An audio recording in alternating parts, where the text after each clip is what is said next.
Video section 1. The objective of this video is to do three-sided milling, a flip from 0 degrees down, a flip from 180 degrees rotation, and then rotating the model up 90 degrees to run a rotary pass on the model.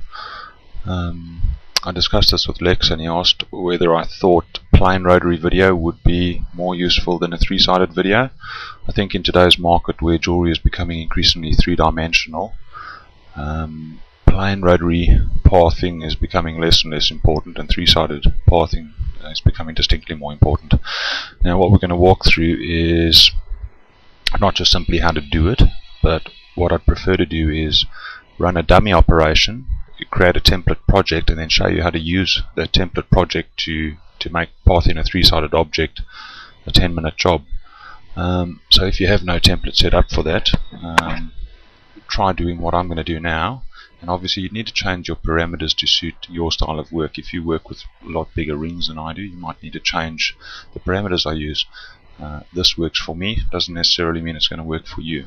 And also note at this point, this has bearing to jewelers cutting wax. A lot of the settings I use are very forgiving, because if I plunge 1 millimeter deeper into wax, it's not going to make a big difference to my cutter. If you plunge 1 millimeter deeper into steel, you're going to shatter cutters, you're going to have problems. So just bear in mind that this is meant for jewelers, it's meant for cutting wax. And wax, obviously, like I said, is very, very forgiving. So without further ado, let's go on. The first thing we need to do is open DeskProto. I'm doing this on my work computer. This is still a demo version. I forgot my dongle at home. I don't generally prepare videos. I prefer to do it on the fly. I think it lends a little bit of air that I'm not perfect, the same as no one else is. We're going to set up a template, so I'm going to set up a few dummy operations. The first thing we need to do is bring some geometry into DeskProto. Bring in anything you have, any existing ring geometry.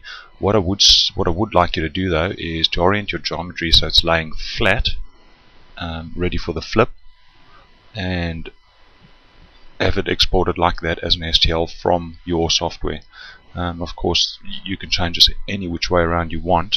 It just works simpler for me because I like to have my job flowing logically the way I'm going to be cutting it on the mill. You're not going to be cutting the rotary pass first and then cutting the flips. So generally get your model oriented for the flips, because that's what we're going to be pathing first, and then we're going to rotate it up 90 and path the rotary path. Alright, so let's bring our model in, load geometry. I've got it on my desktop. Let's have a look what we've got going over here. There it is, test STL. I've brought it in. Okay, so that's just a plain band.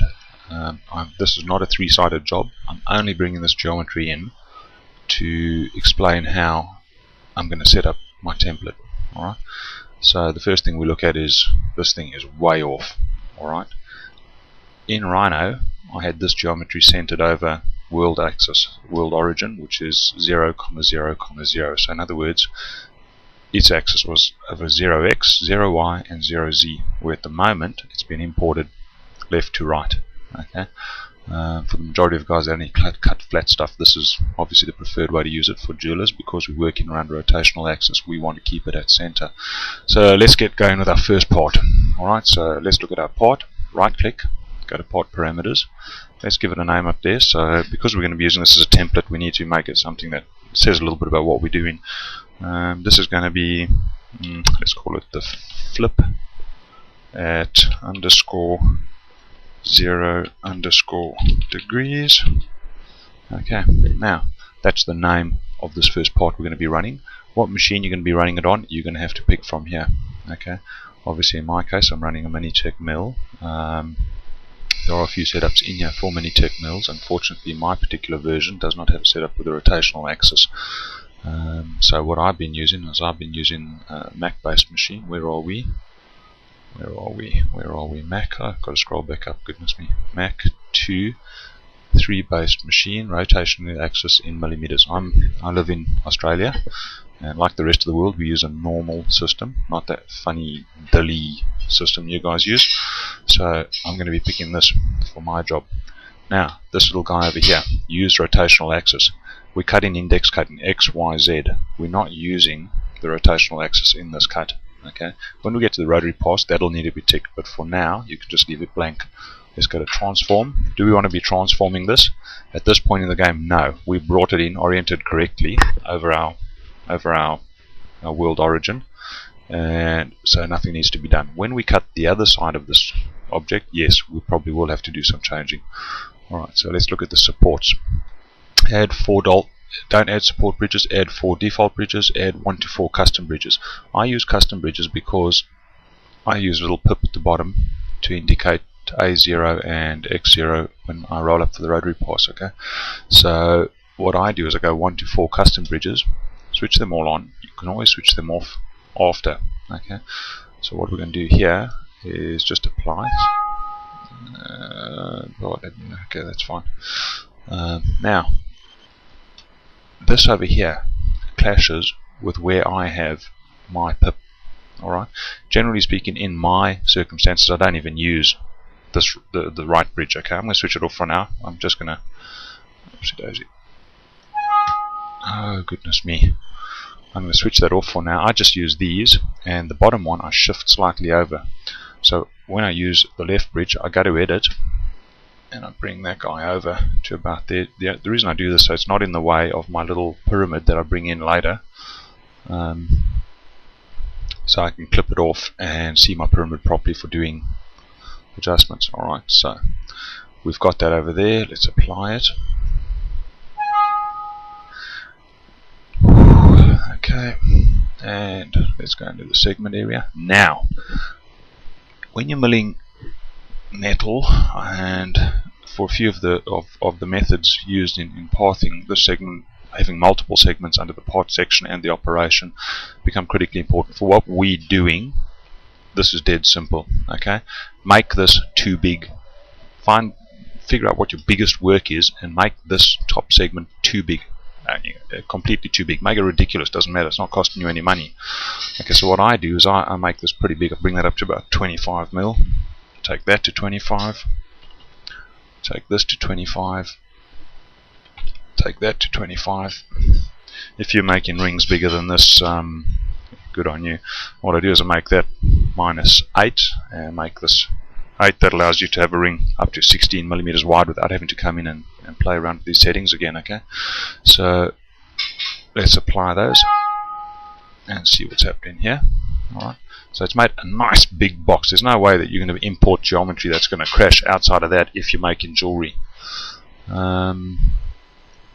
Ambient, I leave that like that. And translate, this is important. In this tab, because we're jewelers and we brought our geometry and oriented correctly, we go to none, none, and none. Apply that. Alright. Okay, we're ready to get out of here. Alright, so we're now oriented, ready for the pathing. I'm just going to pause this. Okay, so now to look at the operation section. Right click, go to the operation parameters. Okay, now I'm not going to change the name there because I'm not going to have more than one operation in there. If you had a cutoff curve, a 2D cutoff curve going in there, you'd need to specify it separately. Depending on how complex your work is, you may have several things under there. For this example, for this video, and to keep it simple, we're just going to leave that as is. I think the majority of jewelers tend to use a 10 degree 0.127 cutter, which is a tapered cutter. I have one ready set up in here. Basically all I did is I copied this cutter out over here, the conical 123 cutter 15 degree, changed some settings on it and resaved it out as a 10 degree because there isn't one standard. Okay, so that's the cutter we're going to be using. I like to set a nice fine step over and a step size along the toolpath. You need to set your feed rate in here. Now what I've been using is 400 because I use Mac. I can override my feed rate dynamically from my controller software up to 300%, which means I can run these parts up to 1200 millimeters a minute. If you've got mill with ball screws and you can run up to 3000 millimeters a minute and etc., you just put in whatever feed you feel comfortable with, remembering that we are not setting up an actual cut right now, we're setting up a template. Okay, the spindle speed typically for something like this would be about 12,000 RPM. Strategy, millions of strategies, lots of things for you to play with. Keep it simple, KISS principle, parallel along x-axis.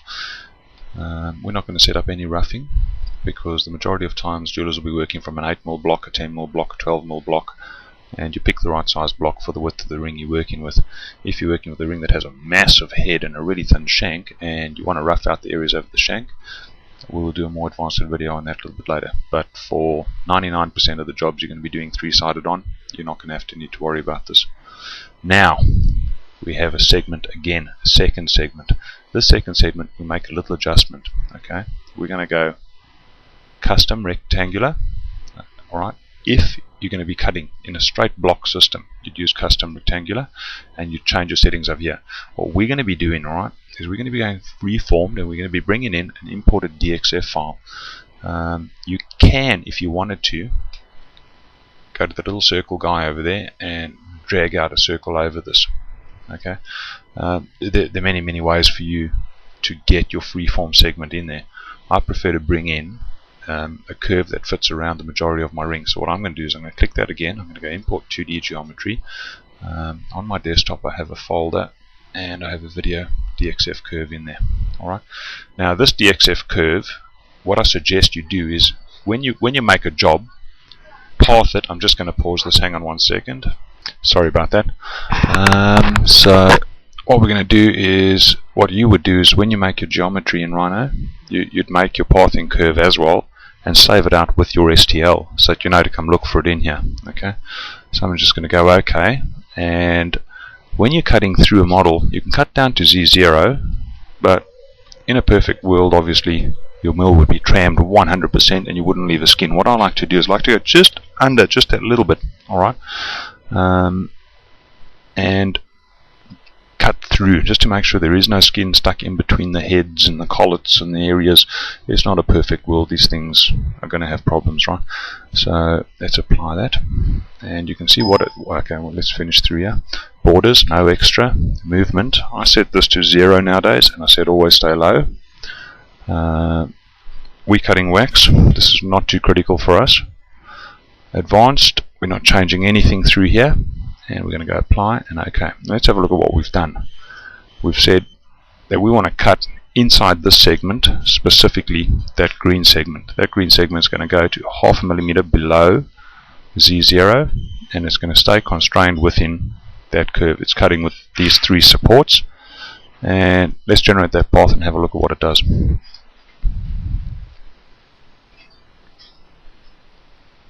This is pretty quick, so not really a big issue.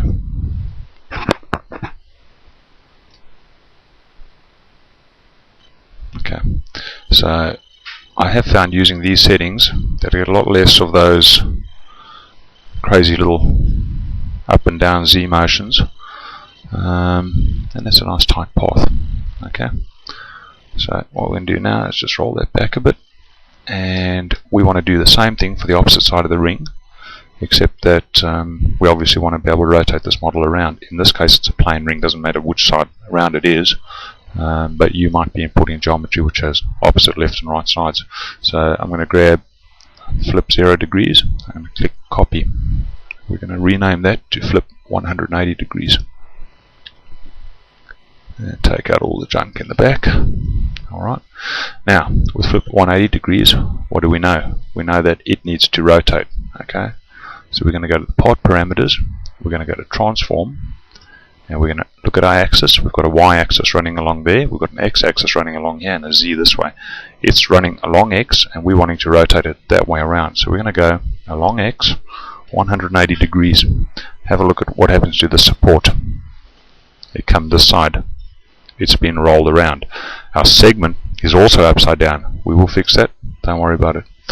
Let's go OK for this, and in the operation, go to the operation parameters. Everything stays the same because this was a copy, so you don't need to redo all the work again. We're going to go to the segment and notice that this has been reversed. We're going to change that to minus 0.5 and we're going to change this to 8 mil, and we're going to apply that. We're going to click OK and we generate that path and have a look what it looks like. It's sometimes when this segment and that segment's the same height, it's going to give you like a sort of freaky grey area. I'm not 100% sure what it is. Other than it not looking pretty, it doesn't seem to have any effect while it's milling.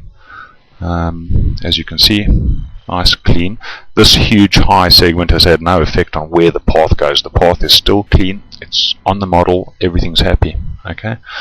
Now there's one more step we have to add over here. At no point has the rotary been told that it has to rotate this around. We've told DeskProto that we want to cut the opposite side of the ring. We haven't told our machine. Alright, so where we do that is we just quickly click back into this operation or this operation, up to you, either or, 6 of one, half a dozen of the other.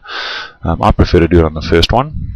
Right click it, go to the operation parameters, go into advanced and click on settings. What you need to do here is, after it's finished cutting this path, in other words after the operation commands, move your z-axis safely away from your fixture.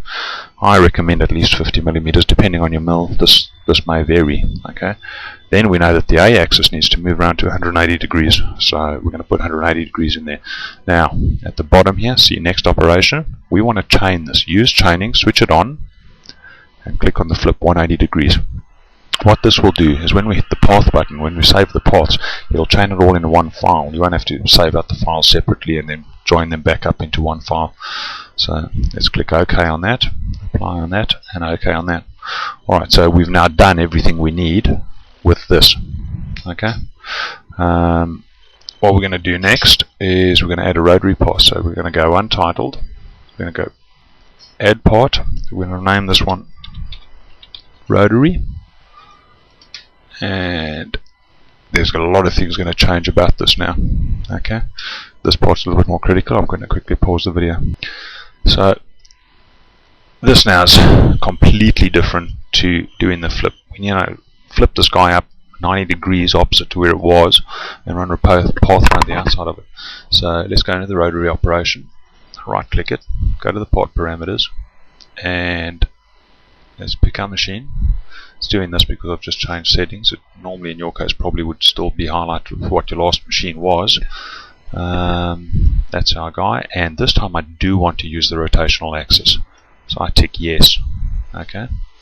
When I apply this, look what happens in the window.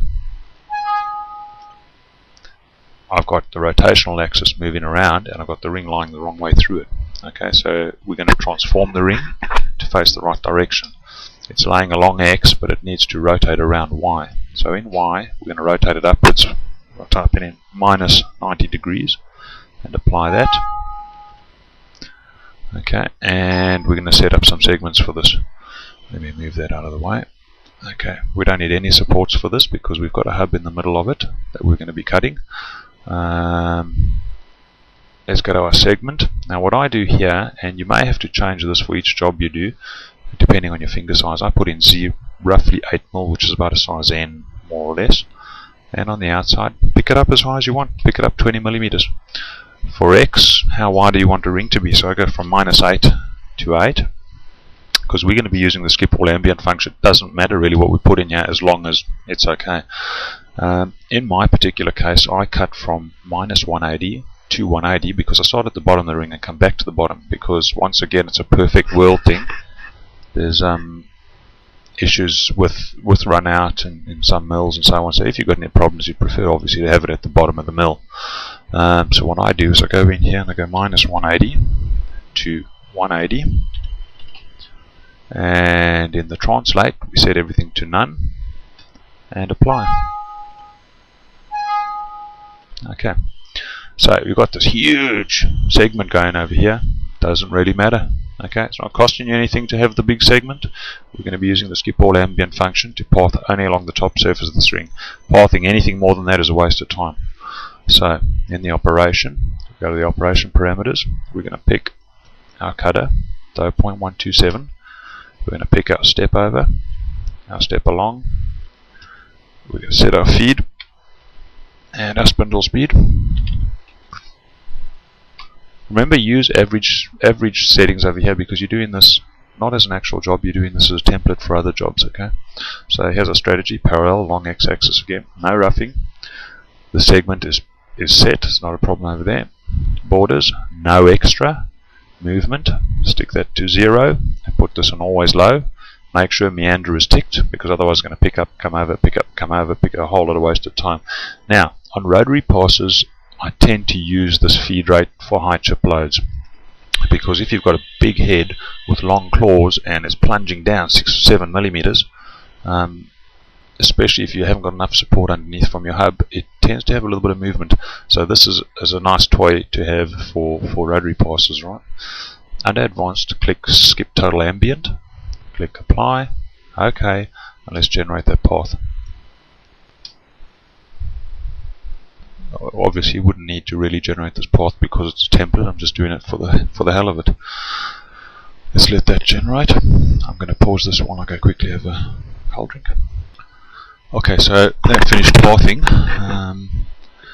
and we're just about ready to save this out as a template. Okay, so what we do with this is we've done everything we need. We've put in the operations over there to flip it, and we hit File, we hit Save As. I'm going to put it on my desktop. I'm going to call it Template, and hit Save. Alright.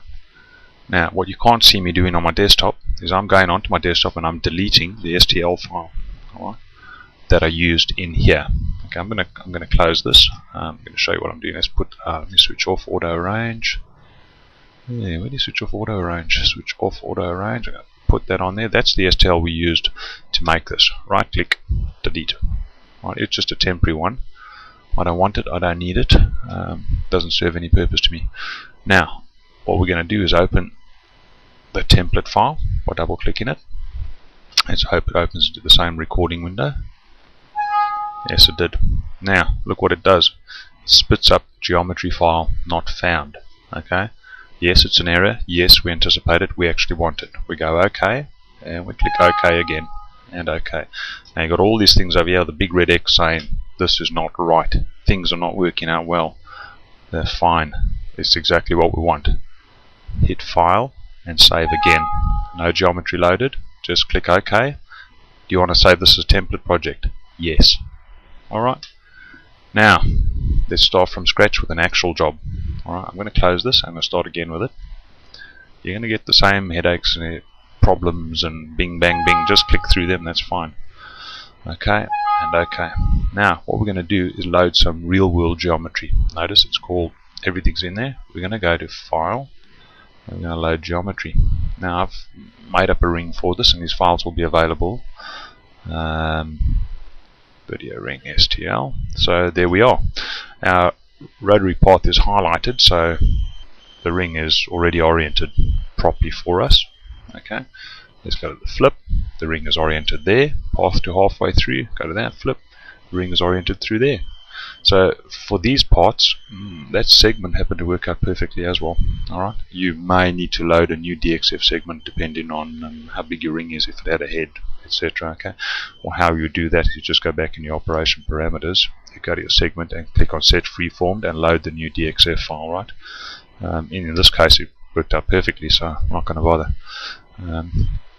What we can do for this is we can actually just generate the parts.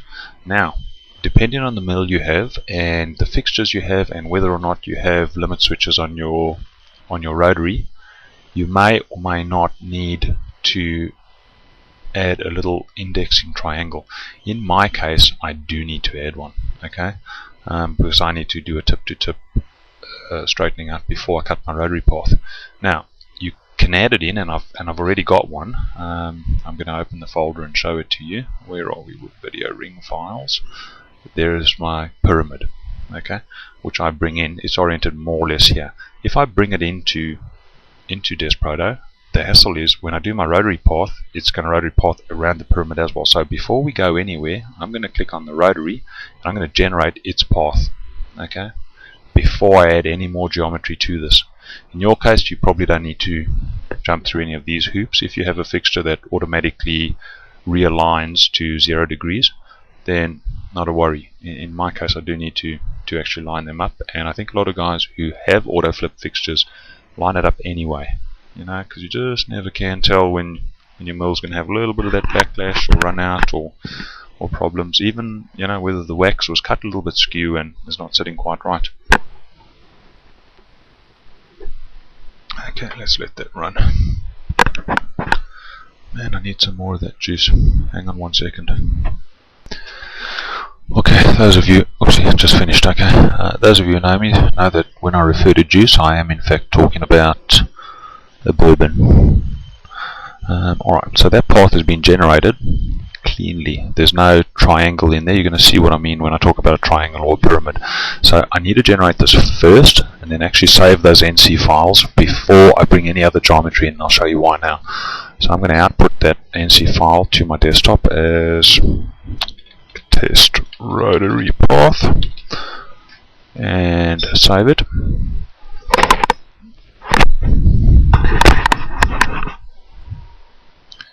Okay, and it's done. Now when I go in here, let's pull that around and have a look at it.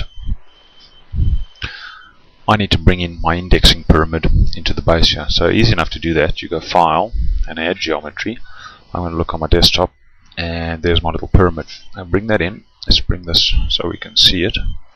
Let's preview where it's going to be. So it's going to be in there. Now remember that this is going to be cut away in the rotary path. Alright, so anything that's on the interior of the head, you don't need to worry about. Okay, what you do need to worry about is those little points sticking out over there, because your cutter's not going to access them from the top.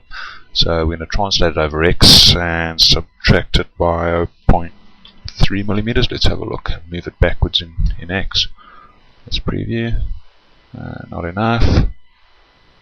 0.5. Preview. Not happening.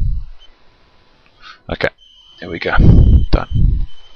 Alright, so now we're ready to path and output these. Remembering, of course, like I said, when you run your rotary path, it's going to cut all of that away. The whole pyramid's going to be disappeared because we run it first in the previous move where there was no pyramid, so it'll chop it away. So we've already done everything over here. It's going to have to generate this path when we do this because we tied the two paths together. So when we output this, just click the button and write test. I'm going to call it test flips. Test flips and save it. Watch what happens. It's busy calculating, processing the operation, calculating it for this one. It's going to get to the end of it and find out that it's been chained. The current part contains one or more operations that belong to a chain. Yes, to write the NC file for the complete chain, which is what we want. So we say yes, and now it'll calculate the bottom end. And notice how fast this is happening. The rotary paths I find generally for the majority of my work are about 6 or 7 minutes. The flips are generally under a minute each, which is pretty fast, okay, compared to some of the programs I've worked with. Now there's one last step that needs to happen over here, and I'm not going to document it because I think a whole lot of different mills that I've not worked with yet have different ways of achieving this. So we've got all the paths done. Let's calculate that. Oh, it's done already. So we've got that path over there. We've got that path over there, and look what happens when we click on rotary. It wants to regenerate because the geometry has been changed to include that triangle, which was why we pathed the rotary path first. Okay. Now one more thing has to happen to this, of course, is if you're using a proto wizard or whatever fixture it is you're using for doing the rotary path, you need to cut your core. Okay. Some guys, I think the Revo uses 3 holes. Other guys use 3 holes straight in a row. My particular one, I'm using brand Saba, which is a soft square, an 8mm circle with a 7.3mm square inside it, is cut out there. In my case, it's set up in Mac with a macro button where I just press it with a 317 cutter in that comes down and cuts it out. If you need to do this in a different method, you'd have to refer to your fixture manufacturer's instructions on that. It may require creating a 2D profile curve and cutting through here and adding that as an operation in here. Like I said, in my case, it's a simple button press in Mac. I'll leave that to you when we do a more advanced video a little bit later on. For now, that was probably the fastest you've ever seen a 3-sided flip being pathed. Okay. I'm going to do a video on a plain rotary using supports from the side as well a little later. All the files available from here are in a folder called Video Ring Files Project. I've included the template file zipped up, and the reason I keep it zipped up is you'd be tempted to go file and save, and then bang, your whole project, your whole template is gone. Okay, so I save the template in a zip file in the folder. I'm going to be supplying the STL that I used over here, the Dxf Curve for it, and the little pyramid to go along with this video for Lexus customers.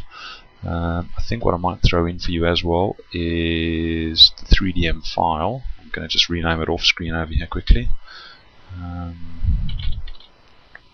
Full circle, and I'm going to give that to you guys as well. Let's put it in there, and all these files will be available from Lex's website. Thank you very much for taking the time to listen to this and to listen to me pander to my fantasies. Happy milling. And what I'll be adding as well is just a little bit of photos about how this actual cut came out. This is a paying job, a job that I'm actually on. Thank you very much. Bye.